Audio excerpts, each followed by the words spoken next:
Hello, नमस्कार दोस्तों, कैसे हैं आप सभी लोग? आशा करता हूँ आप सभी लोग अच्छे होंगे और अपनी-अपनी पढ़ाई कर रहे होंगे। तो कैसी आप लोगों की पढ़ाई चल रही है? मेरा तो यही क्वेश्चन होता है आप लोगों से। तो कृपया करके जो भी बच्चे हमारी वीडियो देखते हैं, कमेंट करा कीजिए दोस्तों, है नी? कमेंट करेंगे तो थोड़ा-सा और हमको क्या एनर्जी मिलेगी, ठीक है? तो आगे बढ़ते हैं दोस्तों, आज मिक्स्ड क्वेश्चन की सीरीज में। आरबीआई का कौन-सा उपकरण खुले बाजार में सरकार द्वारा जारी बॉन्ड की खरीद और बिक्री को संदर्भित करता है? मतलब क्या है दोस्तों, समझने की कोशिश करेंगे कि आरबीआई का दोस्तों कौन सा उपकरण है, मतलब कौन सा तरीका है दोस्तों जो खुले बाजार में सरकार द्वारा जारी बॉन्ड, जो सरकार बॉन्ड जारी करती है उसकी खरीद और बिक्री को संदर्भित करता है, कि खरीद और बिक्री को संदर्भित करेगा दोस्तों खुला बाजार परिचालन। तो कौन सा उपकरण दोस्तों? खुला बाजार परिचालन। अगर दोस्तों आरबीआई के बारे में बात कर लेते हैं, स्थापना कब हुई थी? 1 अप्रैल 1935। तो दोस्तों अगर आपसे पूछे कि आरबीआई की स्थापना कब हुई थी? 1 अप्रैल 1935 को हुई थी। हेडक्वार्टर कहां है दोस्तों? मुंबई में है। और 1 जनवरी 1949, तो 1 जनवरी 1949 को आरबीआई को राष्ट्रीयकरण किया गया था, यानी राष्ट्रीय राष्ट्रीयकति या राष्ट्रीयकरण को, ठीक है दोस्तों। तो 1 जनवरी 1994 को आरबीआई को राष्ट्रीयकरण किया गया था, ठीक है। आगे बात करते हैं, कौन सा धनायन है? तो धनायन, ऋणायन और धनायन आपको पता है, नेगेटिव चार्ज धनायन। तो नाइट्रेट धनायन है, सॉरी ऋणायन है। हाइड्रोक्लोराइड ऋणायन है। कार्बोनेट ऋणायन है, जबकि अमोनिया दोस्तों धन आयन होता है। देखो ऐसे ऐसे क्वेश्चन पूछ लेता है, ठीक है। तो अमोनिया, तो अमोनिया होता है दोस्तों NH3, और ये क्या? अमोनियम। क्या है दोस्तों? Ammonium, NH4। NH4 एक में दिखाते हैं, NH4, ठीक है, प्लस आयन होगा। कौन विभिन्न फसलों के लिए न्यूनतम समर्थन मूल्य तय करने के संबंध में सिफारिश करता है? मतलब दोस्तों क्या है जो एमएसपी, न्यूनतम समर्थन मूल्य, तो दोस्तों कौन तय करता है? जो सिफारिश कर सकता है दोस्तों, कृषि लागत और मूल्य आयोग। तो दोस्तों कौन विभिन्न फसलों के लिए न्यूनतम समर्थन मूल्य तय करने के संबंध में सिफारिश करता है दोस्तों? ध्यान रखेंगे, कृषि लागत और मूल्य आयोग दोस्तों ये तय करता है। भारतीय कृषि अनुसंधान परिषद 1929 में स्थापित हुआ था। तो अगर आपसे पूछ ले कि भारतीय कृषि अनुसंधान स्थापित दोस्तों कब हुआ था, तो 1929 में दोस्तों ये हुआ था। राष्ट्रीय कृषि और ग्रामीण बैंक जो नाबार्ड है, तो राष्ट्रीय कृषि और ग्रामीण बैंक जिसे नाबार्ड भी दोस्तों बोलते हैं, का स्थापना दोस्तों 1982 में हुई थी। 1929 में दोस्तों हुई थी राष्ट्रीय कृषि अनुसंधान परिषद की, 1929 1929 राष्ट्रीय कृषि अनुसंधान, और राष्ट्रीय कृषि और ग्रामीण विकास बैंक की नाबार्ड की स्थापना दोस्तों 1982 में हुई थी। इसके अगर दोस्तों मैं हेड क्वार्टर की बात करता हूं तो मुंबई में है, और वित्त मंत्रालय के अधीन दोस्तों ये कार्य करता है। भारतीय कृषि अनुसंधान संस्थान स्थापना दोस्तों कब हुई थी? 1905 में। ये भारतीय कृषि अनुसंधान संस्थान है, वो परिषद है, ये संस्थान है, ठीक है, ये बात ध्यान रखेंगे। तो 1905 में हुई थी, और पूसा बिहार में 1936 में इसको स्थानांतरित कर दिया दिल्ली में। तो अब जो दोस्तों इसका हेडक्वार्टर कहाँ है? दिल्ली में। भारतीय कृषि अनुसंधान संस्थान, भारतीय कृषि अनुसंधान संस्थान पूसा बिहार में था, लेकिन अब दिल्ली कर दिया गया। और भारतीय कृषि अनुसंधान परिषद 1929 में स्थापित किया गया था, ठीक है, और नाबार्ड 1982 में किया गया था, और हेडक्वार्टर कहाँ है? मुंबई में। ये बात ध्यान रखेंगे। और एक चीज और है इसमें, वित्त मंत्रालय का दिन कार्य करता है, नहीं, ये बात भी ध्यान रखेंगे। अंडमान में बंजर द्वीप सबसे बड़ा सक्रिय ज्वालामुखी, तो अंडमान में दोस्तों एक बंजर द्वीप है, नहीं, बंजर द्वीप जो सबसे बड़ा सक्रिय ज्वालामुखी, अभी भी ज्वालामुखी फटते रहते हैं। कौन से है दोस्तों? बंजर द्वीप। कहां पर? अंडमान पर, निकोबार। और सैंडल पीक अंडमान की सबसे ऊंची चोटी है। तो सैंडल पीक, जो सैंडल पीक है दोस्तों अंडमान की सबसे ऊंची चोटी मानी जाती है। अंडमान निकोबार द्वीप समूह कोलकाता उच्च न्यायालय के अधिकार क्षेत्र में आता है। अगर आपसे पूछें कि अंडमान निकोबार जो द्वीप समूह है दोस्तों कौन से कोर्ट का अधिकार क्षेत्र में आता है दोस्तों? न्यायालय के क्षेत्र में आता है। तो ध्यान रखेंगे, कोलकाता उच्च न्यायालय के अंडर में आता है दोस्तों क्या? अंडमान निकोबार जो द्वीप समूह का क्षेत्र है, ठीक है। वीर सावरकर अंतरराष्ट्रीय हवाई अड्डा, जो दोस्तों वीर सावरकर अंतरराष्ट्रीय हवाई अड्डा पोर्ट विलियर कहां पर है दोस्तों? अंडमान निकोबार में है, नहीं। तो पोर्ट विलियर में 1906 में अंग्रेजों द्वारा सेल्युलर जेल, जिसे काला पानी की जेल से जाना जाता है। तो दोस्तों अगर आपसे पूछा जाए कि काला पानी की जेल दोस्तों कहां थी, अंडमान निकोबार में, पोर्ट विलियर में, जो अंग्रेजों द्वारा दोस्तों बनाई गई थी। ठीक है, 8 डिग्री चैनल है दोस्तों। अगर 8 डिग्री चैनल की बात करते हैं तो मालदीव और भारत के बीच समुद्री सीमा। तो अगर आपसे पूछे दोस्तों कि 8 डिग्री चैनल क्या है, तो मालदीव और भारत के बीच समुद्री सीमा को निर्धारित करता है 8 डिग्री चैनल, मालदीव और भारत। ठीक है, यह लक्षद्वीप और मालदीव में मिनीकाय के द्वीपों को अलग करता है। और लक्षद्वीप और मालदीव, जो लक्षद्वीप है दोस्तों और मालदीव है, लक्षद्वीप तो द्वीपों का बहुत समूह है, जैसे मालदीव में भी, तो लक्षद्वीप और मालदीव जो द्वीपों को, जो जिसमें मिनीकाय के द्वीपों को अलग दोस्तों ये करता है। 9 डिग्री चैनल क्या है दोस्तों, कल्पेनी और सुहेली पार और मलिकू एटोल के लक्ष्य द्वीपों को बीच हिंद महासागर में है दोस्तों 9 डिग्री चैनल। तो अगर पूछा जाए आपसे 9 डिग्री चैनल दोस्तों कहां पर है, तो कल्पेनी और सुहेली पार और मलिकू एटोल के लक्ष्य द्वीपों, जो मलिकू एटोल के लक्ष्य द्वीपों में और कल्पेनी और सुहेली पार के बीच कहां पर दोस्तों, हिंद महासागर में 9 डिग्री चैनल हमारा पड़ता है। बात समझ में आई? 9 डिग्री चैनल रेखाएं जो होती हैं, ये अक्षांश रेखाएं, देशांतर रेखाएं। पाक जल डमरू मध्य क्या है दोस्तों, तो पाक जल डमरू मध्य भारत को श्रीलंका से अलग करता है दोस्तों, पाक जल डमरू मध्य। ठीक है, 64 किलोमीटर से 137 किलोमीटर चौड़ा है दोस्तों, 9.1 मीटर न्यूनतम गहराई है और 85 मील लंबा है ये।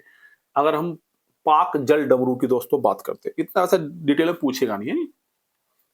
भारतीय संविधान के आपातकालीन प्रावधानों को कहां से लिया गया है, तो दोस्तों जो भारतीय संविधान के आपातकालीन प्रावधानों को कहां से लिया गया है, तो भारत सरकार अधिनियम 1935 से। तो जो भारत के आपातकालीन प्रावधान दोस्तों, इमरजेंसी वाले, तो कहां से लिया गया दोस्तों, भारत सरकार अधिनियम 1935 से इसको लिया गया है। और आपातकालीन प्रावधान आपको पता होगा 352 से 360 तक, आर्टिकल 352 से 360 तक क्या आते हैं दोस्तों, आपातकाल के प्रावधान आते हैं। अगर भाग की दोस्तों बात करूं तो भाग 18, 10 और 5 15 16 17 18, भाग 18 के अंतर्गत आते हैं आपातकाल उपबंध। ठीक है, और आर्टिकल 352 राष्ट्रीय आपात बताता है, तो आर्टिकल 352 दोस्तों क्या बताता है, राष्ट्रीय आपात। और 360 दोस्तों वित्तीय आपात बताता है, और 356 राज्य आपात। तो 356 राज्य आपात, 360 वित्तीय आपात, 352 राष्ट्रीय आपात बताता है। ठीक है, और भारत सरकार अधिनियम 1935 से दोस्तों जो और चीजें ली गई है, क्या क्या लिया गया है, जैसे कि संघीय नियोजना, जो संघ की योजनाएं होती है दोस्तों, कहां से ली गई है, भारत सरकार अधिनियम 1935 से ली गई है। न्यायपालिका दोस्तों वहीं से ली गई है 1935 से। राज्यपाल कार्यालय, जो राज्यपाल कार्यालय दोस्तों 1935 के दिन से लिया गया है। लोक सेवा आयोग जो हमारा यूपीएससी है, वो भी दोस्तों 1935 के दिन से लिया गया। आपातकालीन प्रावधान भी और प्रशासन विवरण, तो प्रशासन विवरण भी दोस्तों आपातकालीन प्रावधान, लोक सेवा आयोग, राज्यपाल कार्यालय, न्यायपालिका और संघीय योजना दोस्तों कहां से ली गई है, भारत सरकार अधिनियम 1935 से दोस्तों ली गई है। ये बात पूछ लेता है नहीं। एक है दोस्तों जर्मनी का वाइमर, तो आपातकाल के दौरान मौलिक अधिकारों का निलंबन, जो दोस्तों जर्मनी के वाइमर से जो लिया गया है, आपातकाल के दौरान मौलिक अधिकारों का निलंबन, कि आपातकाल के दौरान आपके मौलिक अधिकार निलंबित कर दिए जाते हैं कुछ मौलिक अधिकारों को छोड़कर। तो कहां से लिया गया है दोस्तों, अगर आपसे पूछ ले कि मौलिक अधिकारों का विलंबन आपातकाल के दौरान, तो जर्मनी के वाइमर से दोस्तों लिया गया है। सोवियत संघ से पंचवर्षीय योजनाएं, सोवियत संघ से दोस्तों पंचवर्षीय योजना ली गई थी। अगर अमेरिका यूएसए की बात करता हूं, तो मौलिक अधिकार दोस्तों, फंडामेंटल राइट्स, जो मौलिक अधिकार दोस्तों लिए गए हैं वो यूएसए से लिए गए हैं। राष्ट्रपति पर महाभियोग, जो राष्ट्रपति पर महाभियोग चलाया जाता है, वो भी दोस्तों कहां से लिया गया है, अमेरिका से लिया गया है। चला, न्यायाधीशों को पद से हटाना या न्यायिक समीक्षा, न्यायिक समीक्षा भी, और न्यायाधीशों को पद से हटाना और राष्ट्रपति पर महाभियोग चलाना भी दोस्तों कहां से लिया गया है, ये भी अमेरिका से दोस्तों लिया गया है। सर्वोच्च कमांडर के रूप में राष्ट्रपति की भूमिका भारतीय संविधान में डैश के तहत निहित है, तो सर्वोच्च कमांडर के रूप में राष्ट्रपति की भूमिका भारतीय संविधान में तहत है। तो दोस्तों सर्वोच्च कमांडर कौन से आर्टिकल के तहत? आर्टिकल 53। मतलब भैया सर्वोच्च कमांडर के रूप में राष्ट्रपति की भूमिका भारतीय संविधान में आर्टिकल 53 के तहत नहीं है नहीं। तो अनुच्छेद 53 दोस्तों कहता है कि राष्ट्रपति जो है भारत का वो सर्वोच्च कमांडर है। ठीक है, तो आर्टिकल 53। किस राज्य में हरिके आर्द्र भूमि स्थित है? तो ध्यान रखेंगे दोस्तों, हरिके आर्द्र भूमि स्थित है दोस्तों पंजाब में। कहां पर है? पंजाब में। ठीक है, सतलुज और व्यास के संगम पर है दोस्तों, सतलुज नदी और व्यास नदी के संगम पर है दोस्तों हरिके आर्द्र भूमि। और उत्पत्ति कब हुई? 1953 में सतलुज नदी पर दोस्तों हुई थी इसकी उत्पत्ति। फूलों का अनूठा त्योहार बाथुकम्मा, फूलों का अनूठा त्योहार दोस्तों बाथुकम्मा डैश का एक रंगीन और जीवित त्योहार है और महिलाओं द्वारा मनाया जाता है दोस्तों। तो फूलों के साथ जो प्रत्येक क्षेत्र में विशेष रूप से बढ़ते हैं, तो कहां पर दोस्तों? तेलंगाना। कहां पर दोस्तों? तेलंगाना मनाया जाता है बाथुकम्मा त्योहार, फूलों का रंगीन त्योहार है दोस्तों। दुर्गा पूजा दोस्तों कहां होती है? आपको पता होगा, पश्चिमी बंगाल में। गोरैया पूजा दोस्तों कहां होती है? त्रिपुरा में होती है दोस्तों गोरैया पूजा। और रण पूजा होती है गुजरात में। रण पूजा गुजरात, गोरैया पूजा त्रिपुरा, दुर्गा पूजा पश्चिमी बंगाल। भारत की जनगणना 2011 के अनुसार भारत में अनुसूचित जातियों की जनगणना का प्रतिशत कितना है? तो भारत की जनगणना 2011 के अगर देखें तो अनुसूचित जनजातियों की संख्या तो 8.6 है। तो अनुसूचित जनजाति दोस्तों जो है तो वो कितनी है? 8.6% है। अनुसूचित जातियों की संख्या दोस्तों, ये तो एसटी हो गया, अनुसूचित जाति, अनुसूचित जनजाति 8.6 एसटी वाले, और एससी कितने हैं? अनुसूचित जनजाति दोस्तों 16.6% है। तो 16.6% है किसमें? भारत में अनुसूचित जनजाति वाले। 2011 15वां राष्ट्रीय जनगणना सर्वेक्षण था। तो अगर 2011 में दोस्तों बात करता हूं तो 15वां राष्ट्रीय जनगणना सर्वेक्षण था, 15वां। अगर स्वतंत्र भारत की बात करते हैं, स्वतंत्र भारत इसमें लिखा नहीं गया है, ये आगे देखते हैं। श्री सी चंद्रमौली भारत 2011 के जनगणना के आयुक्त और महापंजीयक हैं। तो जो दोस्तों जो 15वें राष्ट्रीय जनगणना सर्वेक्षण के जो थे, तो श्री सी चंद्रमौली 2011 की जनगणना के आयुक्त और महापंजीयक दोस्तों थे। ठीक है, शायद स्वतंत्र भारत का ये 2011, तो 47 घटा देंगे, नहीं ये डिसाइड नहीं, देख लेना दोस्तों कि जो स्वतंत्र भारत का जो जनगणना था दोस्तों कौन सा नंबर का था, यानी ये मुझे याद नहीं आ रहा है। व्यय विधि के अनुसार सकल घरेलू उत्पाद के लिए दिए गए व्यंजक में अर्थव्यवस्था द्वारा किया गया कुल आयात व्यय को दर्शाता है। तो व्यय विधि द्वारा सकल घरेलू उत्पाद के लिए दिए गए व्यंजक में अर्थव्यवस्था को दर्शाता है C+I+G+X-M। M तो कुल आयात को दर्शाता है M। C दोस्तों खपत को दर्शाता है, I इन्वेस्टमेंट निवेश को दर्शाता है, G सरकारी खर्च गवर्नमेंट, X माइनस के M शुद्ध निर्यात। भाई X में से और जो आयातों को घटा दिया, ठीक है, तो शुद्ध निर्यात हो गया, और X क्या होगा दोस्तों? निर्यात। बात समझ में आई नहीं आई? आगे बात करते हैं। फुटबॉल से संबंधित दोस्तों कौन सा है? नोवा जोकोविच, डेविस वेकहम, एंडी मरे या आद्रे अगासी। तो ध्यान रखेंगे दोस्तों फुटबॉल संबंधित है डेविस वेकहम। तो डेविस वेकहम जो है दोस्तों फुटबॉल से संबंधित हैं। बात समझ में आई नहीं? एंडी मरे दोस्तों टेनिस ब्रिटिश, ये ब्रिटिश हैं ये दोस्तों, दोनों भी टेनिस ब्रिटिश ही हैं। ठीक है, हीराकुंड परियोजना किस नदी पर स्थित है दोस्तों? ध्यान रखेंगे जो हीराकुंड परियोजना है वो महानदी पर स्थित है। महानदी कहां पर दोस्तों? उड़ीसा। ठीक है, सबसे लंबा मिट्टी बांध दुनिया का, अगर आपसे पूछा सबसे लंबा मिट्टी बांध दुनिया कौन सा है दोस्तों? हीराकुंड बांध।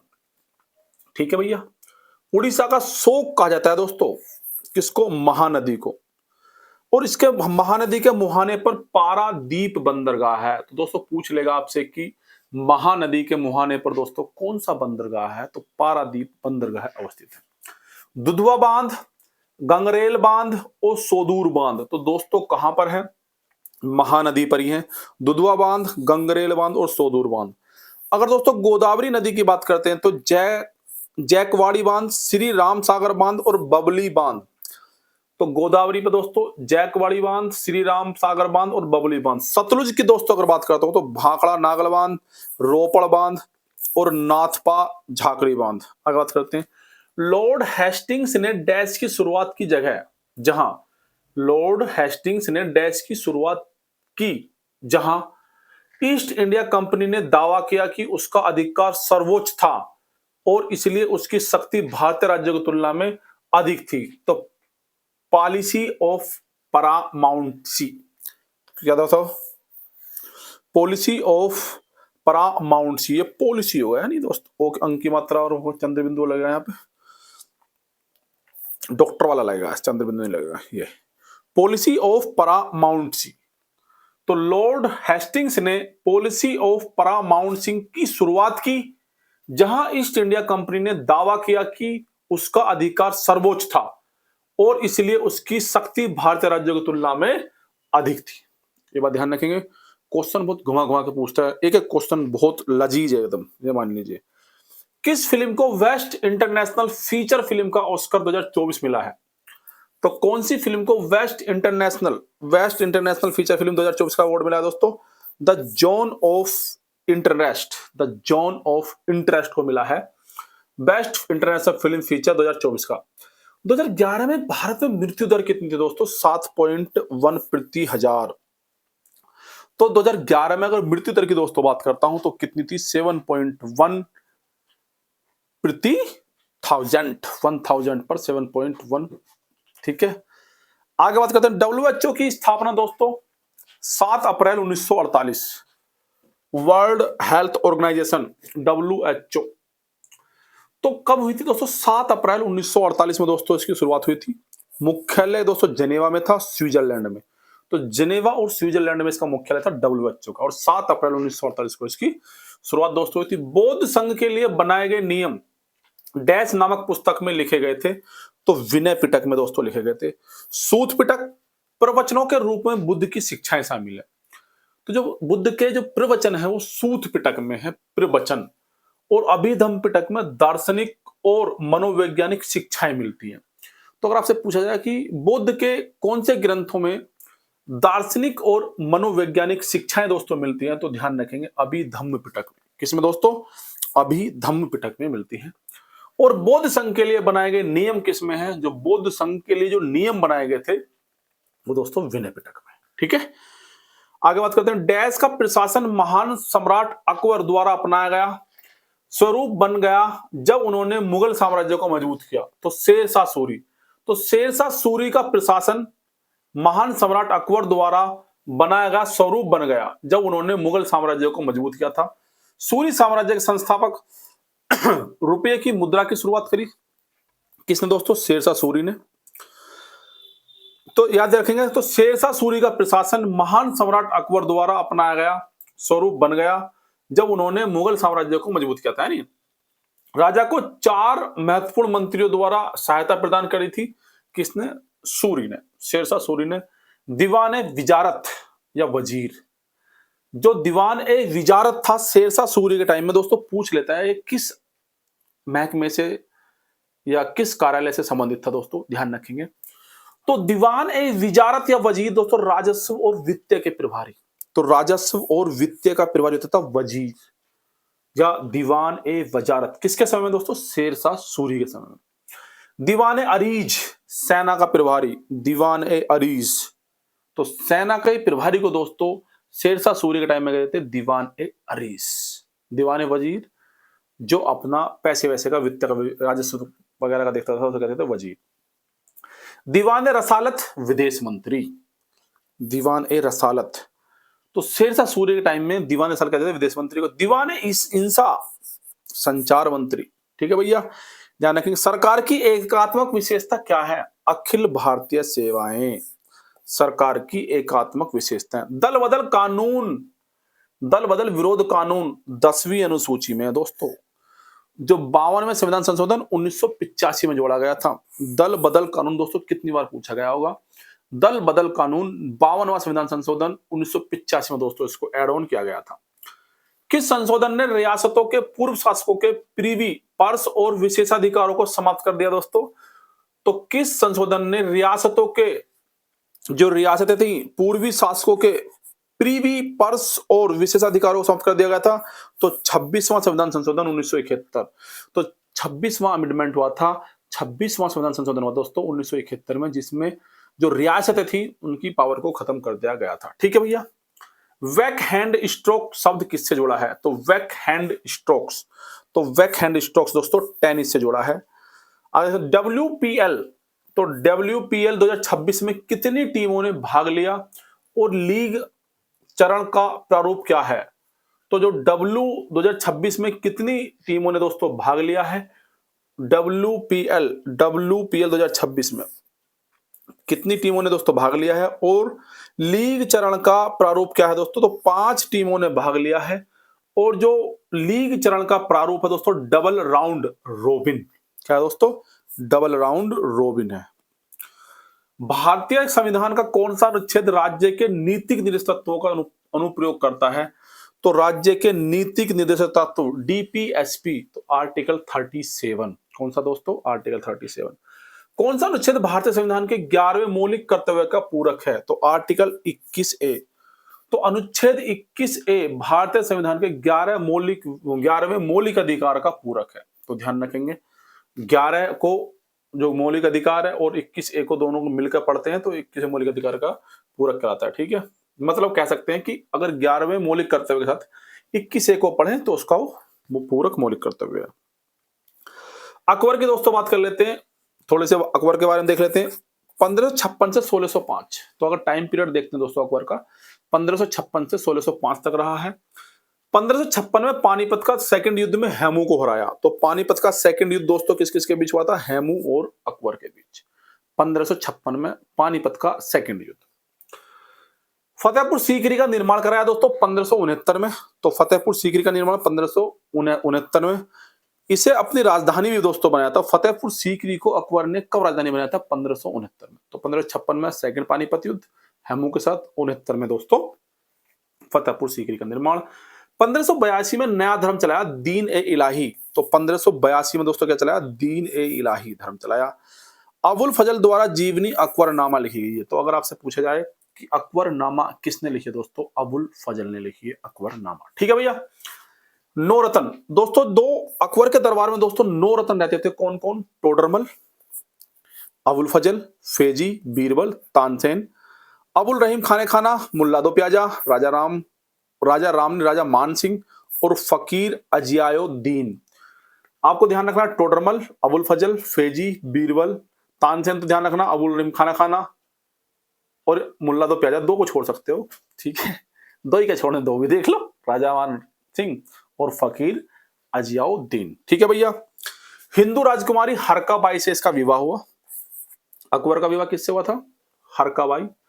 आमतौर पर जोधाबाई के नाम से जाना जाता है। तो जोधाबाई जिसको आप जानते हैं जोधाबाई के नाम से, तो जोधा नहीं थी, उनका नाम था हरकाबाई। 1568 में चित्तौड़ के किले पर इन्होंने कब्जा किया दोस्तों। 1563 में हिंदुओं पर तीर्थ यात्रा कर समाप्त किया। तो आपसे पूछ लेता है कि अकबर ने हिंदुओं का तीर्थ यात्रा कर कब समाप्त किया था? तो 1563 में। तो ध्यान रखेंगे 1563 में हिंदुओं पर तीर्थ यात्रा खत्म किया। 64 में, तो 63 के बाद 64 अगले साल जजिया कर समाप्त कर दिया था दोस्तों। ठीक है, जो गैर हिंदुओं पर लगता था।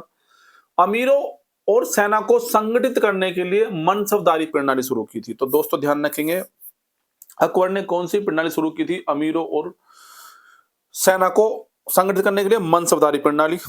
आगे बात करते हैं संविधान के किस भाग में भाषा संबंधी प्रावधान है दोस्तों? तो संविधान के भाग 17 में भाषा संबंधी प्रावधान है। तो राजभाषा दोस्तों कौन से आर्टिकल के अंतर्गत कही गई है? तो राजभाषा दोस्तों आर्टिकल 343 के अंतर्गत 343 आर्टिकल 343 हमें राजभाषा के बारे में बताता है। 343 राजभाषा के बारे में, 345 राज्य की आधिकारिक भाषा के बारे में, 345 राज्य की आधिकारिक भाषा के बारे में। भाग 16 दोस्तों कुछ वर्गों के संबंध में विशेष प्रावधान। तो संविधान का भाग 16 जो है दोस्तों विशेष प्रावधान देता है कुछ संबंधों में, ठीक है, वो भी कुछ वर्गों को। भाग 15 दोस्तों क्या कहता है, भारत में होने वाले चुनावों से संबंधित है। तो भारत में होने वाले चुनावों से संबंधित दोस्तों कौन सा भाग है, भाग 15 है, ठीक है। अंतरराष्ट्रीय आलू केंद्र का दक्षिणी एशिया क्षेत्र केंद्र CSARC कहां स्थापित किया जा रहा है दोस्तों, आगरा में। तो ध्यान रखेंगे, अंतरराष्ट्रीय आलू केंद्र का दक्षिण एशियाई क्षेत्र केंद्र, जो दक्षिण एशियाई क्षेत्र केंद्र दोस्तों आगरा में, और आगरा के सिगना में स्थित है। कहां पर है दोस्तों, आगरा के सिगना में स्थित है। संगम युगीन मंत्रियों के पद का वास्तविक नाम क्या था, तो जो संगम युगीन जो मंत्री होते थे उनका वास्तविक नाम दोस्तों क्या कहते हैं, उन्हें कहते हैं अमेचार। क्या कहते थे उनको, अमेचार, अमेचार। चोलों का प्रतीक चिन्ह दोस्तों बात करते हैं, तो प्रतीक चिन्ह चोलों का जो था दोस्तों, चोल, क्योंकि संगम काल में 3 वंश आपको देखने को मिलेंगे, चोल, पांड्य, चेर। तो चोलों का जो प्रतीक चिन्ह था बाघ, पांड्यों का था कर्प या मछली, और चेरों का था धनुष, ठीक है। तो चोल, पांड, चेर, या पांड, चोल, चेर, आप देख लेना, आप चोल से ध्यान रखेंगे, चोल, पांड्य, चेर, है नी। तो चोलों का वाघ था, पांडे का कार्प या मछली, और चेरों का धनुष, ठीक है। देखो दोस्तों, संगम काल में पुजारी को जो कहते थे अंथनार, क्या कहते थे दोस्तों, अंथनार कहते थे पुजारी को। दूध को थुथुर, दूध को क्या कहते थे दोस्तों, थुथुर। तो संगम काल में पुजारी को अंथनार कहते थे, दूध को थुथुर कहते थे, सैन्य कमांडर को सेनापति, और जासूस को ओरार, क्या कहते थे दोस्तों, ओरार कहते थे। पृथ्वी की कोर मुख्य रूप से डैश से बनी है। जो पृथ्वी की दोस्तों कोर है वो किससे बनी है, वो निकेल और लोहे से बनी है। किससे बनी दोस्तों, निकेल और लोहे से। त्रिज्या कितनी है पृथ्वी की, 300-3500 किलोमीटर। मानव के प्रारंभिक विकास में प्रागैतिहासिक काल को सामान्य डैश के रूप में जाना जाता है।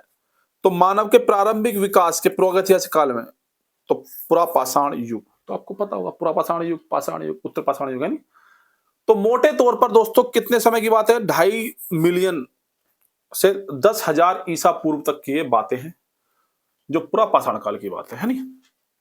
परमाणु अभिक्रियाओं में उत्पन्न और रेडियो धार्मिक नाभिक द्वारा उत्सर्जित उच्च आवर्ती विकिरण जो कैंसर कोशिकाओं को नष्ट करने के लिए दवा के में उपयोग किया जाता है, उसका नाम क्या है दोस्तों, गामा किरणें।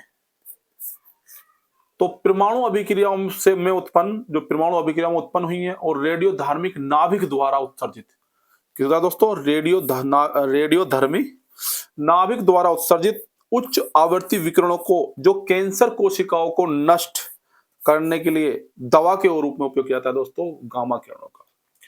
एक वस्तु की संवेग डैश पर निर्भर करता है। तो एक वस्तु का जो संवेग है दोस्तों, फिजिक्स से क्वेश्चन है, तो पिंडों का द्रव्यमान और वेग। तो जो उसका संवेग है पिंडों का द्रव्यमान और उसके वेग से संबंधित करता है किसी वस्तु का संवेग। तो संवेग द्रव्यमान और वेग से संबंधित करता है। जिप्सम को डैश पर गर्म करने पर इसमें जल के अणु नष्ट हो जाते हैं। अगर दोस्तों जिप्सम को हम किस टेम्परेचर पर गर्म करें जिससे इसके जल के अणु दोस्तों नष्ट हो जाएं और कैल्शियम सल्फेट हेमीहाइड्रेट बन जाए, क्या बन जाए, CaSO4 1/2H2O, calcium sulphate hemihydrate बन जाए। तो CaSO4 1/2H2O, calcium sulphate hemihydrate.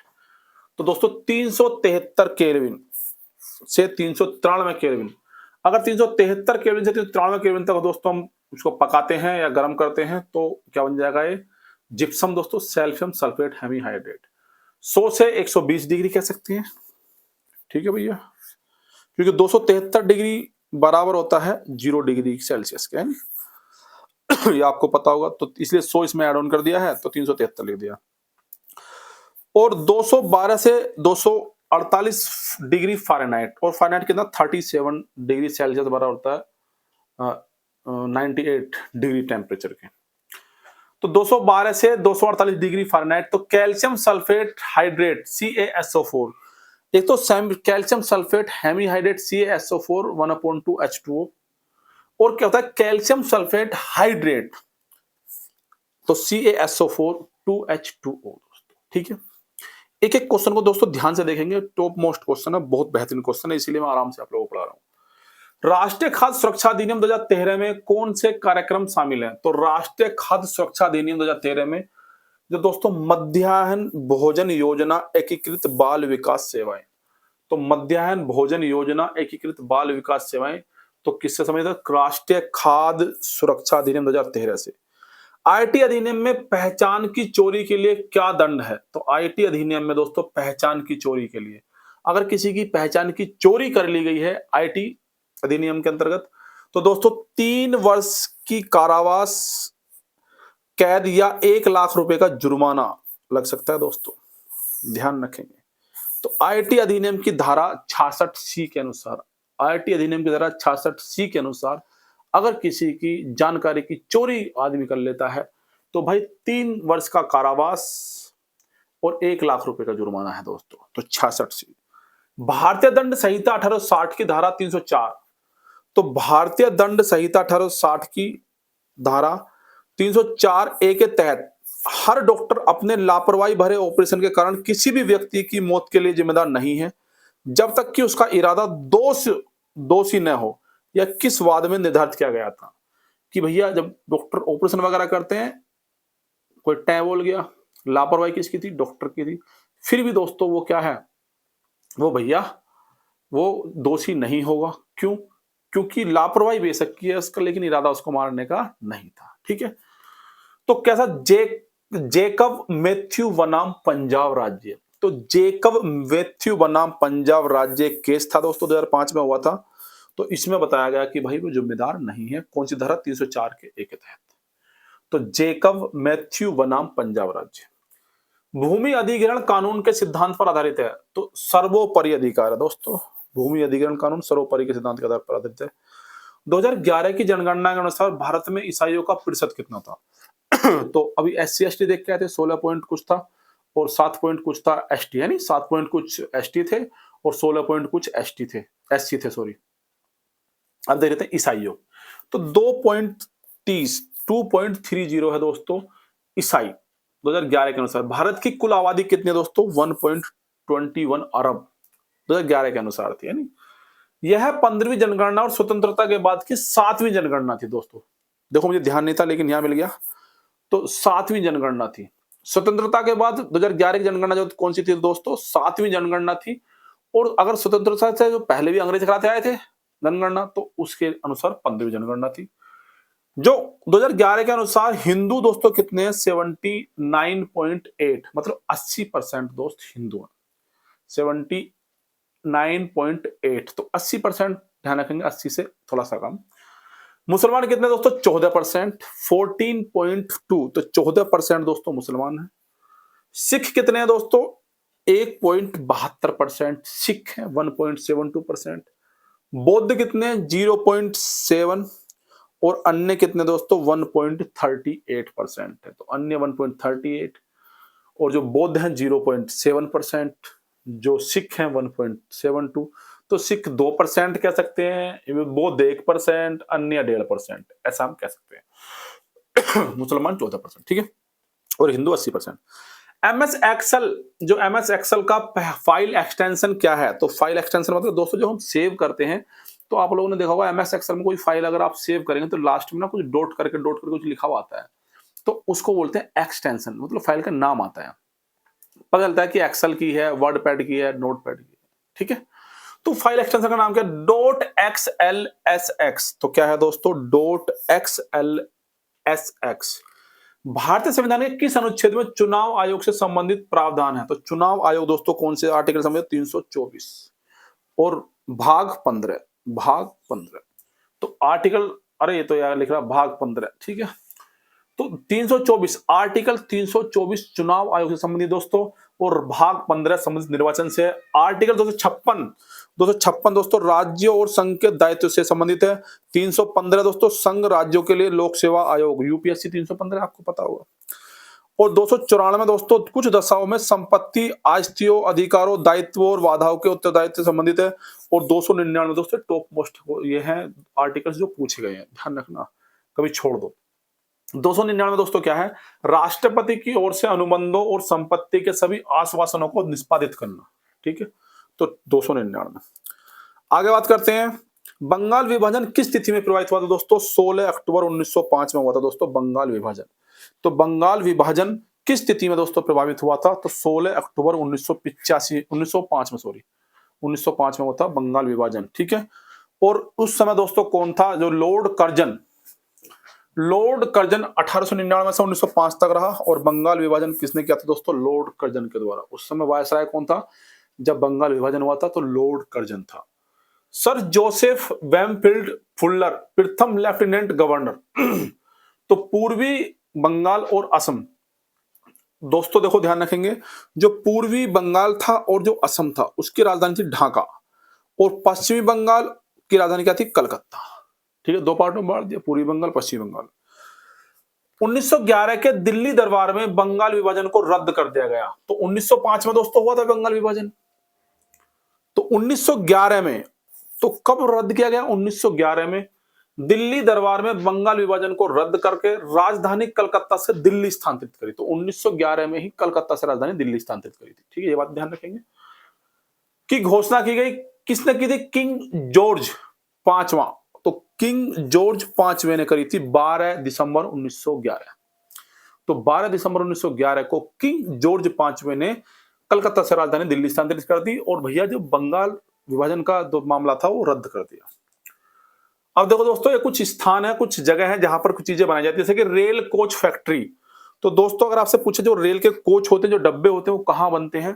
तो रेल कोच फैक्ट्री दोस्तों कपूरथला पंजाब, यात्री डिब्बों के लिए दोस्तों ये प्रसिद्ध है, Kapurthala Punjab rail coach factory. Rail wheel factory दोस्तों तो बंगलुरु और कर्नाटक। तो रेल व्हील फैक्ट्री दोस्तों बंगलुरु और कर्नाटक। तो रेल के जो पहिए बनते हैं, व्हील की जो फैक्ट्री है दोस्तों कहां पर है? कर्नाटक में, बेंगलुरु में, कर्नाटक में। बनारस लोकोमोटिव वर्क्स, तो बनारस लोकोमोटिव वर्क्स वाराणसी उत्तर प्रदेश, तो पता चल जाएगा। इंटीग्रल कोच फैक्ट्री तो पेरम्बूर तमिलनाडु। तो क्या है दोस्तों? Integral coach factory. जो इंटरगल कोच फैक्ट्री है दोस्तों कहां पर है? तो तमिलनाडु में, पेरम्बूर में। Banaras locomotive works Varanasi Banaras locomotive works Varanasi Bharat का पहला डीजल इंजन केंद्र में निर्मित हुआ है। तो भारत का पहला डीजल इंजन केंद्र से निर्मित हुआ है। भारत का सबसे बड़ा रेल कोच निर्माण कारखाना, दोस्तों भारत का सबसे बड़ा रेल कोच निर्माण कारखाना तो integral coach factory Perambur Chennai. तो चेन्नई के अंदर है दोस्तों इंटीग्रल कोच फैक्ट्री पेरम्बूर। बात समझ में आई नहीं आई? बनारस लोकोमोटिव वर्क्स BLW का पुराना नाम क्या था दोस्तों? Diesel locomotive works, diesel locomotive works. Bharat में प्रथम रेल कब चली थी दोस्तों? 1853 में चली थी दोस्तों भारत में प्रथम रेल। हम्पी को किस वर्ष में यूनेस्को द्वारा विश्व विरासत घोषित किया गया था? 1986 में। तो 1986 में हम्पी को विश्व विरासत दोस्तों घोषित किया गया था। कर्नाटक के वेल्लारी जिले में स्थित है हम्पी। तो अगर आपसे पूछे कि हम्पी कहां पर है दोस्तों? कर्नाटक के वेल्लारी जिले में स्थित है। 14वीं शताब्दी में विजयनगर की राजधानी थी। तो 14वीं शताब्दी में दोस्तों विजयनगर की राजधानी क्या थी? हम्पी थी। समझ में आई नहीं? द्रविड़ मंदिर वास्तुकला और ऐतिहासिक महत्व के लिए प्रसिद्ध है। जितने भी दक्षिण में मंदिर हैं दोस्तों वो द्रविड़ शैली में है, ठीक है। 3 तरह की शैलियां होती हैं, आपको पता होगा, नागर शैली, द्रविड़ शैली, है नी, एक और होती है। द्रविड़ मंदिर वास्तुकला ऐतिहासिक महत्व के लिए प्रसिद्ध है। विजयनगर साम्राज्य की दोस्तों बात करते हैं। स्थापना 1336 में हरिहर प्रथम और बुक्का राय प्रथम। हरिहर और बुक्का दोस्तों 2 भाई थे ये। तो विजयनगर साम्राज्य की स्थापना इन्होंने 1936 में, वो 1336 में दोस्तों की थी। 1936 कहां जाएगा यहाँ पे? तो 1336 के समय में दोस्तों इन्होंने स्थापना की थी। दक्षिण भारत को एकीकृत किया और हिंदू संस्कृति और परंपराओं को बढ़ावा दिया दोस्तों किसने? हरिहर और बुक्का ने। हम्पी के प्रमुख स्मारक दोस्तों, हम्पी में दोस्तों और क्या क्या है जो कर्नाटक में है? तो हम्पी कहां है? अभी बात करी थी ना, करी थी कहां पर दोस्तों? कर्नाटक, है नी। तो जो दोस्तों हम्पी है दोस्तों वो कहां? जैसे कि विरूपाक्ष मंदिर, तो शिव को समर्पित है दोस्तों विरूपाक्ष मंदिर। विट्ठल मंदिर प्रतिष्ठित पत्थर के लिए, रथ के और संगीत स्तंभों के लिए। दोस्तों यहाँ पे सबसे बेहतरीन संगीत स्तंभ, मतलब संगीत अगर हम जो उसके स्तंभ में उसमें सुने और हल्का हल्का उसमें मारे और सुने तो उसमें धुन सुनाई देती है, सारे गामा पा धानी, ठीक है, जो हमारे सुर है। कमल महल भी दोस्तों हम्पी में ही है और हम्पी बाजार भी हम्पी में ही है।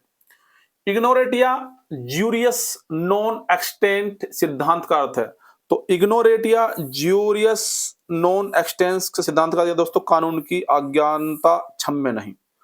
तो ये कहावत है इग्नोरेटिया, जो इग्नोरेटिया ज्यूरियस नॉन एक्सटेंस एक्सेट, इग्नोरेशिया जूरियस नॉन एक्सेट, तो ये लेटिन कहावत है दोस्तों ये, और इसका मतलब क्या है, कानून की अज्ञानता क्षम्य नहीं।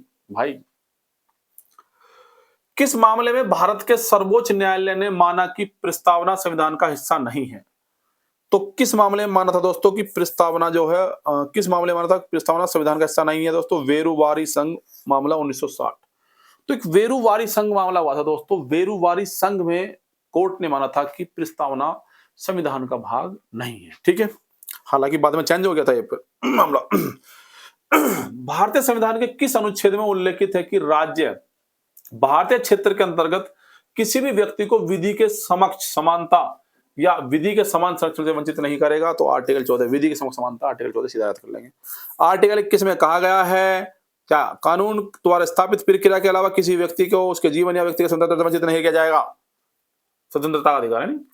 मोहम्मद गजनवी के साथ भारत आने वाला मुस्लिम विद्वान कौन था? तो मोहम्मद गजनवी के साथ दोस्तों, तो मोहम्मद गजनवी के साथ दोस्तों आया था अल-बरूनी। कौन आया था दोस्तों?